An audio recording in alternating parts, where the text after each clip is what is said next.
Shazam's 21st century adventure on the big screen is an origin story, so don't worry too much if you're going in cold. Just make sure you're paying attention and enjoy the ride.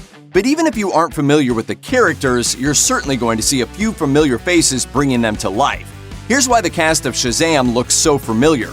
Oh, and just in case you haven't seen the movie yet, spoilers ahead. Seeing as he's playing the supersized version of young Billy Batson, otherwise known as Shazam, Zachary Levi is essentially the face of the film, and probably the most recognizable face all around. I'd like to purchase some of your finest beer, please. With any luck, Shazam will give the supremely talented Levi that final push onto the Hollywood A-list. Wondering where you've seen him before? Well, Shazam is hardly Levi's first superhero flick. The actor last suited up for cosmic action as Fandral alongside his fellow Warriors 3 in Thor: The Dark World and Thor: Ragnarok. It's far more likely that you'll recognize Levi from his extensive work on the small screen. Most recently, he appeared in the short-lived series Heroes Reborn and starred in the cheeky NBC sitcom Telenovela.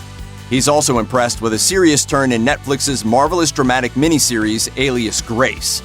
Of course, Levi is probably best known for his work on NBC's awesome, oft-overlooked action dramedy Chuck. The actor brought some serious geek energy to his charming portrayal of a directionless postgrad who inadvertently downloads a secretive government computer program into his brain. And yes, it's every bit as fun as it looks. Shazam could also prove the first big break for the actor portraying Billy Batson, the pint-sized version of Levi's superhero. Wait, for real? Say, okay! We're guessing that most of you don't know who Asher Angel is because he's just getting started in showbiz. Some of you may recognize the youngster from his one-off role in the short-lived spin-off series Criminal Minds Beyond Borders. A few of you might also have seen Angel as the second lead in the 2018 ballet drama Driven to Dance. If not, those of you with the Disney Channel might just recognize Angel as the conspicuously kind-hearted Jonah Beck from the family-friendly comedy Andy Mack. Whether you're familiar with Angel's work yet or not, we're fairly confident you'll be seeing his face a lot moving forward, possibly even in a Shazam sequel. The actor playing his precocious, crutch-bound best pal Freddie Freeman has been on the Hollywood radar for a few years now. Dude, just messing around. You look at me and you're like, why so dark? You're a disabled foster kid. You've got it all. His name is Jack Dylan Grazer, and he got his first taste of stardom with a brief appearance in 2015's chilling horror anthology Tales of Halloween.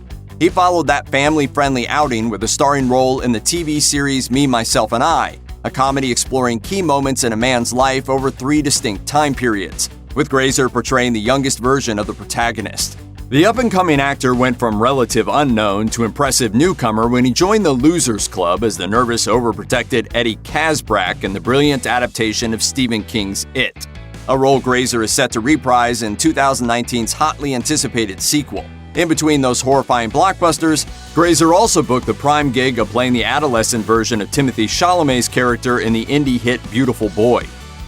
Grace Fulton is likely to be familiar to quite a few viewers. Fulton portrays Billy and Freddie's foster sister Mary Bromfield in Shazam, and much like her co-star Jack Dylan Grazer in It, Fulton has likewise played the younger version of a character in a film.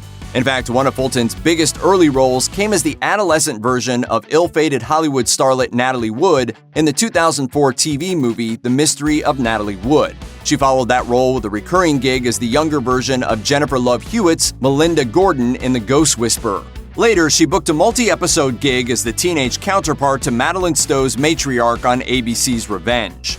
Of course, most viewers will recognize Fulton as one of the eldest of the tormented orphans in 2017's chilling addition to the Conjuring universe, Annabelle Creation.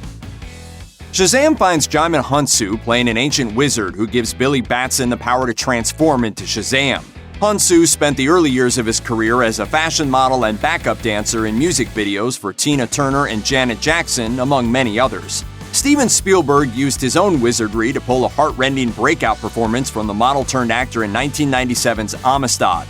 The film made an overnight star out of Hounsou, who has gone on to appear in dozens of films, including memorable turns in Ridley Scott's Gladiator, the heart-rending 2002 drama In America, and the fast-paced 2015 action film Furious 7, even earning a few Oscar nominations in the process. If you're wondering where you've seen Hounsou recently, it was likely in the MCU, where the actor portrayed the Kree warrior Korath in both Guardians of the Galaxy and Captain Marvel. Speaking of Shazam actors who have superhero experience, let's not forget about the great Mark Strong. The iron-jawed actor plays the nefarious Dr. Thaddeus Sivana in this latest DC flick, but Shazam is far from Strong's first turn as a super baddie. He actually played another DC villain almost a decade ago in that oh-so-forgettable Ryan Reynolds starring Green Lantern. Of course, Strong may just have a face for villainy because he broke bad again as the vile Frank D'Amico in 2010's Kick-Ass. Strong also played memorable villains in the big screen adaptation of Neil Gaiman's Stardust.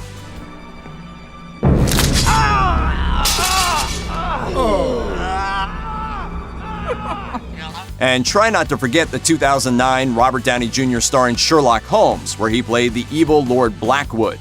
Did you happen to catch his performance in Ridley Scott's Robin Hood, where he played Godfrey? Rest assured, the role of the bad guy in Shazam is in the hands of an extremely good actor. He's also starred in the Kingsman movies, the 2008 thriller Body of Lies, Zero Dark 30, and countless other films. The actor playing the adult version of Freddie Freeman will likely need no introduction.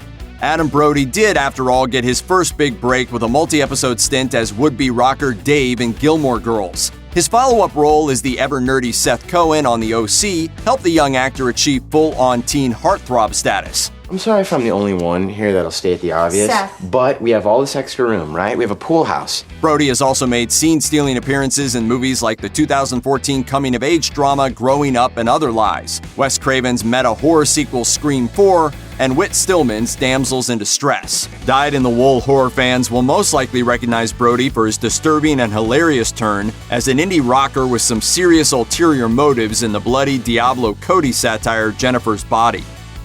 Freddie Freeman isn't the only one of Shazam's pint-sized pals to get a superhero alter ego in the movie. In fact, most of Billy's foster fam earned spots in the superpowered Shazam family. The inimitable Meagan Good scored the role of the adult Darla Dudley, who undergoes a truly radical transformation throughout the course of the film.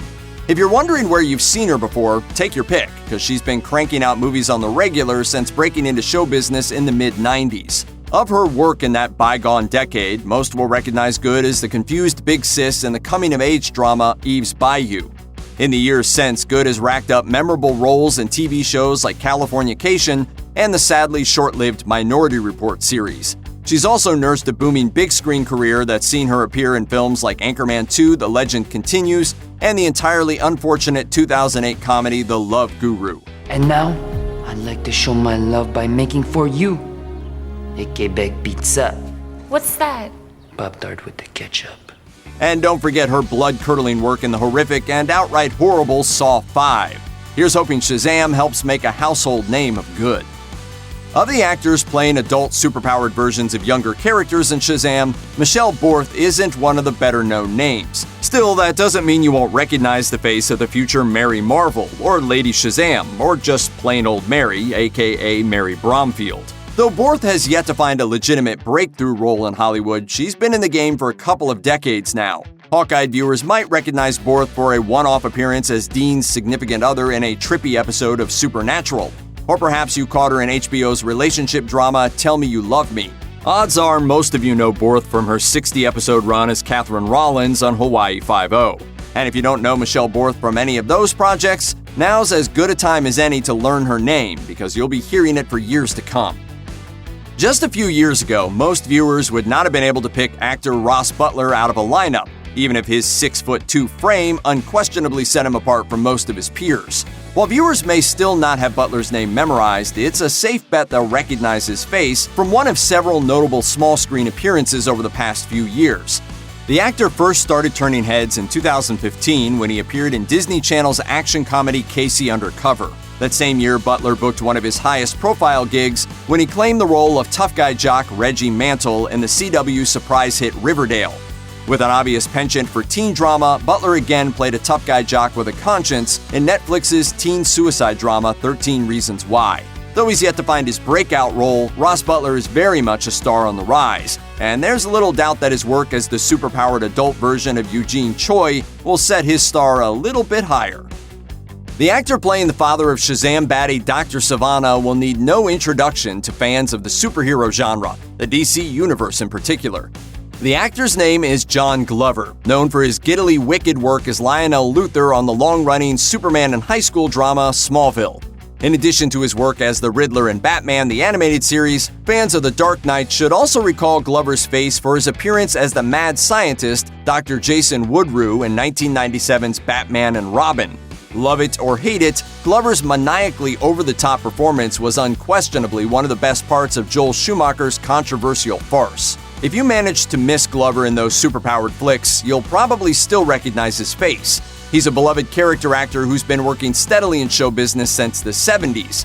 Among Glover's more memorable roles are appearances in the Oscar-winning dramedy Annie Hall. You know how I'd like to die? No, how?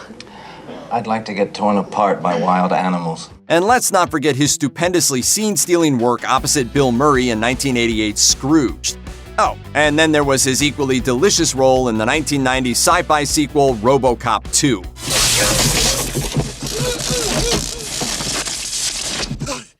Magnavolt, the final word in auto security.